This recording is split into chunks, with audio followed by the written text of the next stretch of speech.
Alrighty, let's look at these patch notes. There's an insane amount of things. Okay. So, Season 2 with the character 9, new story, Chapter 1, Chapter 2, Chapter 3, new Chaos Burning Life is added. That actually looks sick as hell, the planet. Alright. Progression details. Yeah, they're changing an insane amount of stuff here, like save data. We'll have to look at that in a minute. We can skip most of this stuff. It's just explaining like, well, here's a new planet and a new story. All right, they do have a new Great Rift, etc. And this is all the stuff that appears in the shop. You get another Omega code. You'll be able to get another dupe, but not during Nine's banner. You're going to have to wait for the next character because they have like 3 parts to it. The second part is the one that has the Omega code, I believe. Now they added this new little feature, Galactic Metals. I think Arknights has this, and people were saying it looks almost the exact same too, where you just get medals as you do stuff in the game. Potentially could be fun if there's cool achievements to be done, depending on how it's implemented. Collect all medals to obtain a special medal. I guess that's the special one right there. All right, here's the character 9. So they showed off a lot of stuff about this character, but the gist of how this character works is she's all about this one card called Hue, where you're either boosting the damage of it or you're activating it. It's a 3-cost ability that hits really hard with defense scaling damage. All of the things either boost the damage of it or automatically use it because it is exhaust and ephemeral. So what you have to do is you have to use it, and then each time you do that, it upgrades. So it goes level 1, level 2, level 3. So you want to use it as many times per turn as possible to just boost it, and it seems to be a pretty giant damage nuke. Honestly, looks like a really fun character. She's a Vanguard, which is kind of weird, but it seems like she can also buff some of the other defense scalers. So I'm thinking maybe if you use her with Narja and Magna, who's also recently being buffed, maybe you can go crazy. Full defense team. Could be really fun. Works really well with some counterattack stuff too. This is her partner. This partner looks kind of insane, is my initial impression. Does the defense increase, which obviously, as we know, is really strong.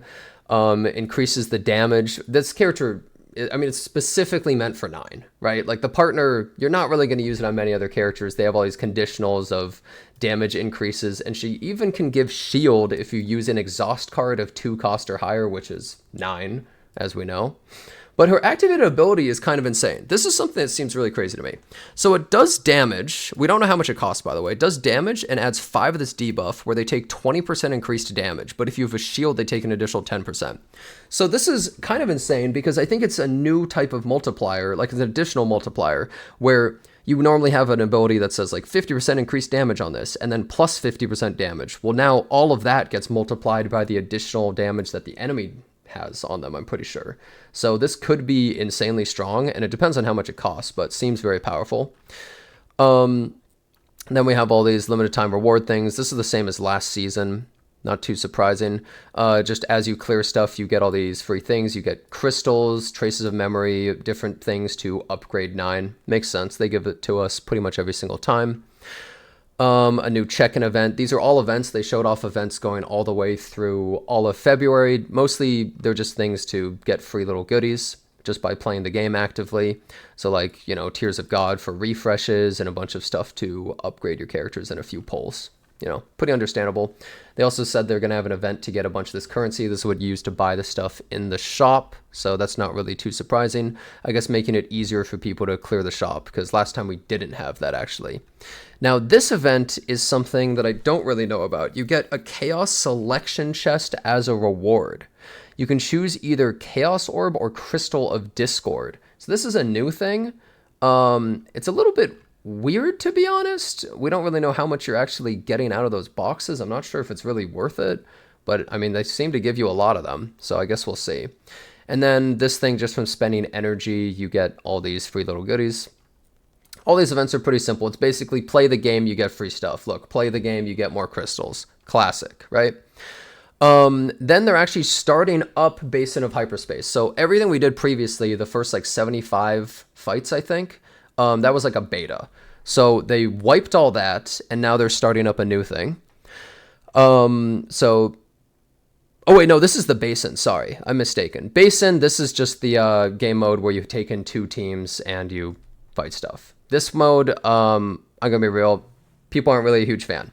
And look, increased damage dealt of attack cards based on defense damage. Wow, shocker. I wonder who that's for.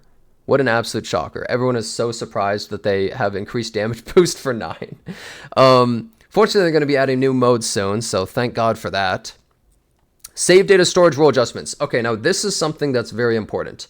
Before, it was incredibly frustrating to deal with save data, and one of the reasons was because you always wanted something that was a convert and remove card, like mutant sample. They are removing those types of things from being necessary. Now, each card that you remove from a character's standard things, so like their 3 basic cards and their other uniques, it costs 20 each time. So they actually showed in a picture that if you remove 3 or 4 cards, like if you remove the 3 basics, that only costs 60 to remove all of them. That's completely insane. So it's going to be way easier to be able to make your decks, and also it makes a lot more sense. There's no more like really confusing stuff. Every single neutral card just automatically costs 30 whether or not it has an epiphany, so you want to make sure you always get an epiphany on them, right? And now monster cards can cost like 20, 40, or 80. No one's going to use an 80 cost card, let's be honest, but at least they're a lot more usable right now. Oh, sorry, 20, 50, and 80, actually. Oh, they actually had it wrong in the live stream. It says 20 points for neutral cards, regardless of whether there's an epiphany. I believe in the live stream it showed 30. So that's good that it's actually 20. Divine Epiphanies count for 20 points, though, so you still need to be careful of that when you're building your deck, because if you get a Divine Epiphany on something and it sucks, well, it could ruin your deck, so you still need to be a little careful about that. They also say a maximum of 4 dupes can exist, which is strange because you've never been able to get more than that. So the only thing I can really think of in my head is there must be something they're adding to be able to make more dupes in a run, or like more possibilities in a single run, which is interesting. But yeah, that's kind of the gist of most of this. Also, a maximum of 5 removals is allowed per save data. So you can't remove the character's entire deck. Although you still can do that if you remove the cards before they have more than 5 cards, and then you leave the chaos run. So you can still make a 0 card deck, but you can't in a run just remove more than 5 cards from a single character. So you still can do that. Yeah, forbidden cards also are still worth 20. Yep. That's the main parts of this. Now, they rebalanced a ton of characters. They showed off all of the information a little bit before. They made it so counterattack can now crit and do more damage. Agony is completely rebalanced and changed to now it's a single tick of damage and it only stacks up to 20, and then it halves rather than reducing the turn duration by 1 turn. These 3 partners are getting buffs where they're a lot better. These memory fragment sets are much stronger. The passion set, for instance, is just a permanent damage boost from what I remember. Instinctual growth is easier to use. I think you only need 3 cards in hand. Orviv inhibition is just a lot more damage. They actually nerfed Dimension Cube, but now it can only stack a few times. Same with Psionic Combat Suit and Brainwave Blocking Helmet. They now have much more conditionals, so you can't infinite scale them, I believe. Now, some of these common card changes, I think these are lame as hell. I'm going to be honest with you. Not a huge fan. So now Wanderer of the Void has Exhaust, which I think is a very poor decision. You can only use it 1 time. Theoretically, that can be really good, but some content has multiple fights or multiple enemies you want to use it on. So it's like good and bad. It's a very strange one that it has Exhaust. Tactical action, the change was pretty much negligible. It was just a little boost in amount of damage it does to shielded units. Personally, I don't think it's a big deal. Acid gas also just got a tiny buff, which I thought was kind of whatever. Now, very disappointing change to rally is it now has Exhaust. It used to be just an easy 0 cost. You increase the amount of turns the enemy has to take before it gets to attack, and then it would go back in your deck. Now it has Exhaust. I think that's really lame. I'm not really a huge fan of the rally change. It's literally just worse. Before you would pretty much just spam rally because why not? But now it's like, meh. A little bit of a shame that they would do that, personally. Spirit Kafox also completely got reworked. It now costs less as well, but it just doesn't do what it did before. What it used to do is you get to look through your deck for a card and create a copy of that and put it into your hand, which was absolutely broken. But now it does something else, and I don't remember exactly what it was, but it was a little bit more disappointing, from what I remember. We understand and take seriously the balance adjustment may alter some of the experience and value of the save data that Protoss have been working hard to obtain, which may lead to feelings of disappointment or frustration. As compensation, we're adding Flash of Potential. So this is a currency you can use to essentially change the epiphany on a card after you've done a run. Now, they're only giving us 3 of these at the moment. It also keeps the Divine Epiphany, which is nice. You can also buy one in the shop, I believe, of the current event that's going to be coming out. So it seems like they're very limited in how many of these they're actually giving to us. You kind of need to use them sparingly. Honestly, I'm probably just going to save them up unless I have like a god tier run that I need to change one thing on. It's a little bit strange, I'll definitely say. But I mean, it's a really great change for the game. I just hope that we're able to get a lot more of them eventually in the future. I'm probably going to save these for Chaos Zero Nightmare 2 when it comes out. But yeah. Yeah, they also talk about Tressa and Cassius got pretty big reworks. Cassius has a lot more card draw in his skill set, but he can only make 3 quest cards per turn, which is lame. Tressa no longer can make daggers on heal, which I think is very lame as well, because that was a big identity of her. I would say, in general, Cassius's change is a nerf outside of Chaos, but a huge buff in Chaos. While Tressa's change, I think it might be the same. We don't know exactly how good she's going to be after the changes, but they're making her more about advanced shadow daggers that cost 0. She might be way better in Chaos, but I think she's probably going to be worse outside of Chaos because you can't go like infinite and making crazy amounts of stuff. So that's kind of my feeling on it. I do think it's disappointing they did that, but the one thing I do feel is that the most important part in this game is the Chaos runs. I would say like 90% of the game at least is the actual Chaos runs. So making characters good in that is way more important than making them good outside of it. That said, I still think it's really disappointing to hurt the character's identity in any way, shape, or form. I think they should have kept them, but maybe like added some sort of limit in some way that was higher. Still a little bit disappointing. So now, because they changed them and it can be seen as negative, they're making it so you can get all the resources back. Also, this is just an absolutely unreal amount of resources when you think about how much actually goes into these characters. Absolutely crazy. So now you can reset them. Yep, you can put them back to level 1, get all the resources. All right, Epiphany adjustment due to balance adjustments. Yeah, so a lot of these characters got changed epiphanies, not all of them, but a bunch of them got changed epiphanies. Chizuru got the most changes of all. She's looking absolutely incredible after all of the changes. Yeah, so it reverts them essentially, and you're able to change the epiphany if it changed it from something that doesn't exist anymore, right? You can activate the epiphany. And if it had a divine epiphany on it before, then it activates a divine epiphany on it. But yeah, so if it no longer has the epiphany you used to have, you get to just select one. You can change it. So that's pretty great. 0 upgrade system revamp. Okay, so they are adding a lot of stuff in this. And one of the most important ones they said they are adding is one where you can re-roll epiphanies in your run. So it costs 80 credits, it showed, when you're at a campground, and I believe you have to choose, do you want to rest, do training, or do you want to change an epiphany? And it costs 80 to be able to change it. Honestly, pretty insane. And when you change it, they also can get divine epiphanies as well, they showed. So I think that's incredibly strong, very big deal. Also, they may show it a little bit later down, but now you can find special codexes that are mythic grade. And when you go into them, you cannot save your data. They're basically just for like a crazy time and fun, but you essentially get an insane god blessing that changes how the whole run works, and you can play around it, but it doesn't save your data at the end. So it's basically a normal roguelike, pretty much, which I think sounds really fun. I think it's a very good idea. But yeah, as you get further up and you clear the higher codex difficulties, you unlock these things and you're able to get some better upgrades, such as the Epiphany reroll, which is an incredibly big deal. They also said increased chances of divine epiphanies, which is insane.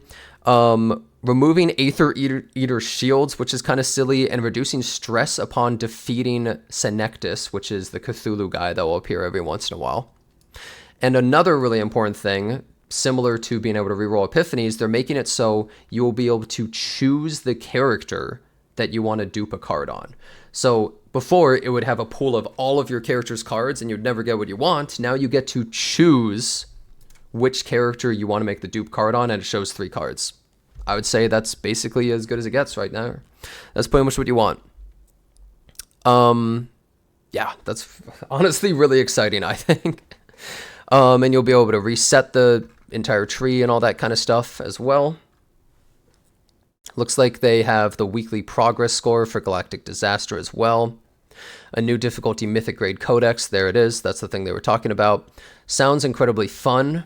They're also changing the merging costs as well. But here's the rarity. It seems like Mythic is a 30% after you clear it. That's actually not that bad. But if you merge using Chaos Orbs, it's a 60% of finding a Mythic. So it seems like they're promoting it very highly. Like they want players to actually try it a lot, as far as I can tell.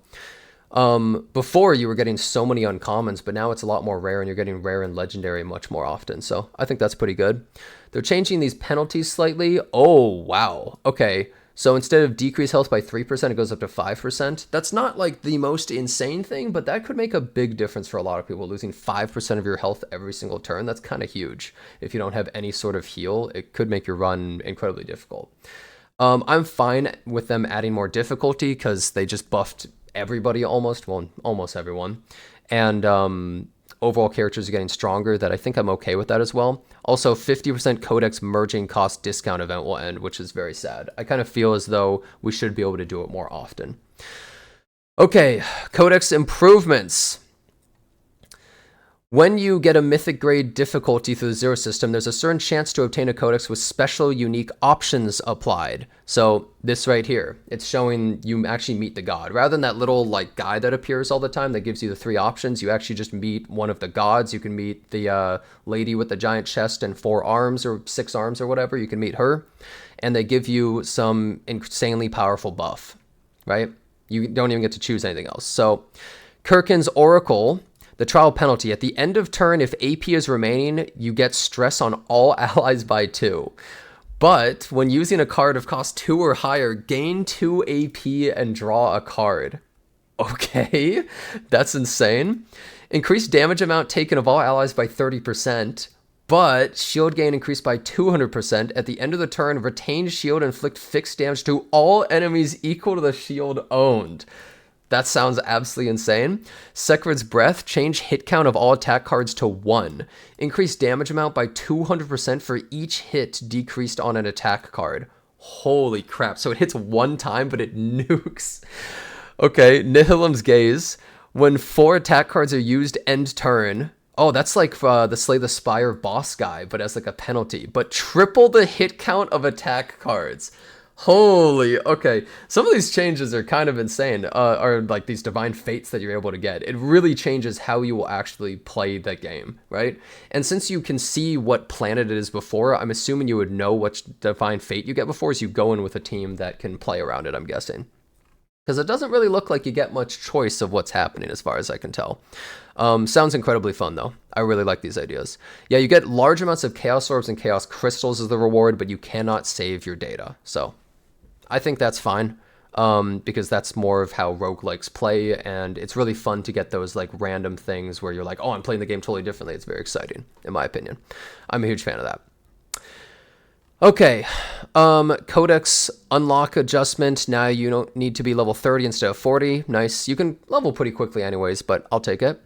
Now you can change your ID card, and I'm not really sure the point of this. I mean, it's fun and all, but there's no multiplayer elements, and people don't really see your things, so it's a bit of a weird addition, but maybe they're going to be adding more player interaction in the future, so we'll have to see what happens with that.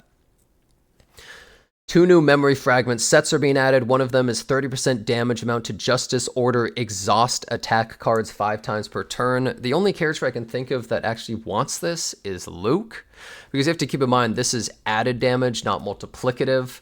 Doesn't really seem all that incredible overall, in my opinion. I'm not really going to use that, but this set is kind of crazy, I think.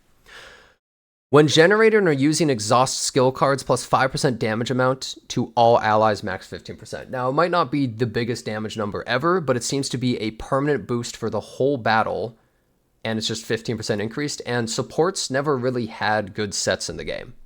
So, since supports never had good sets, well, you kind of want to use this on anyone that is able to do it. It seems very worthwhile to me. I think it's a great addition to the game. I do think they need to slow down on adding so many sets, though. It's absolutely ridiculous. This game is not Honkai Star Rail. They really need to settle down on that stuff. Okay. Ark City new node items will be added. 10 new research nodes added as well. Delete memories cost reduction. Unlock new items from no-no shops, such as battle memory and support data. Amount of Aether storage increases. Item merging dismantling cost reduction. Upgrade memory fragment cost reduction. Wow, I wish I knew about this stuff before I upgraded everything.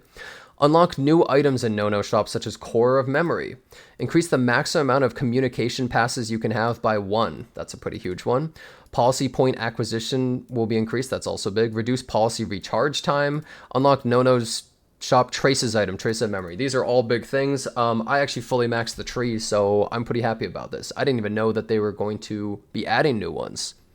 And then new items are added. These are the ones that you can unlock. Battle memory, support data, so upgrading your partners and characters, upgrading your gear as well.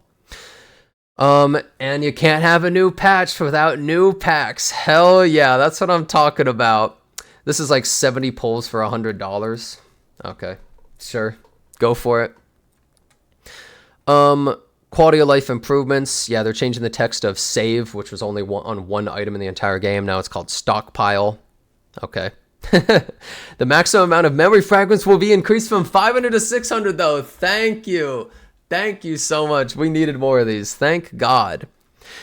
But here's some important things. The overall HP of monsters above level 61 will be increased. So they are making things more difficult, which is interesting. Did Serenial force their hand, I wonder? Or is it because they're buffing everybody and bringing them up? I do find it kind of funny that they would buff Yuki's damage and then buff the health of all the enemies, because then it's like, so is Yuki even getting a buff? Is she going to do anything? Like, wait a minute. Does she get any changes? Hold up. I don't know, man. Background mute option added to settings. Overall, a lot of this stuff isn't really that big of a deal, but the biggest deal I would say is the fact that HP of enemies is increased by a bit. We don't know how much, but I do think that's important. And then there's an insane amount of bug fixes. I'm not going to look through this right here, but sometimes there are bug fixes that literally change how characters work, funnily enough. It's happened with Renoa, and it's happened with Cassius in the past.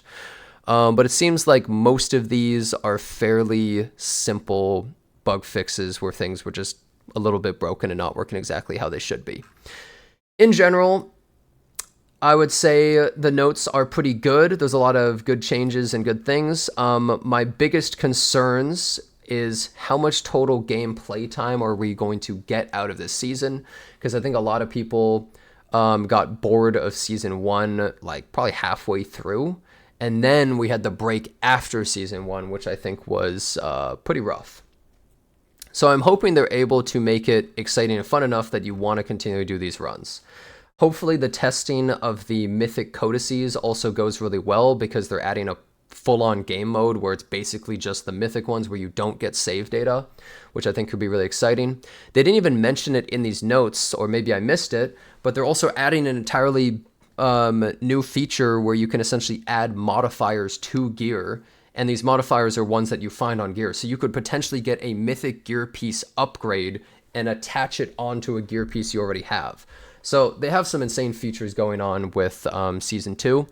Probably why they had to also make it easier to get the epiphanies you want, because if you're trying to get the epiphanies you want and the gear upgrades you want, it's going to be literally impossible. No one's going to be able to get anything, and they're just going to be pissed and quit the game.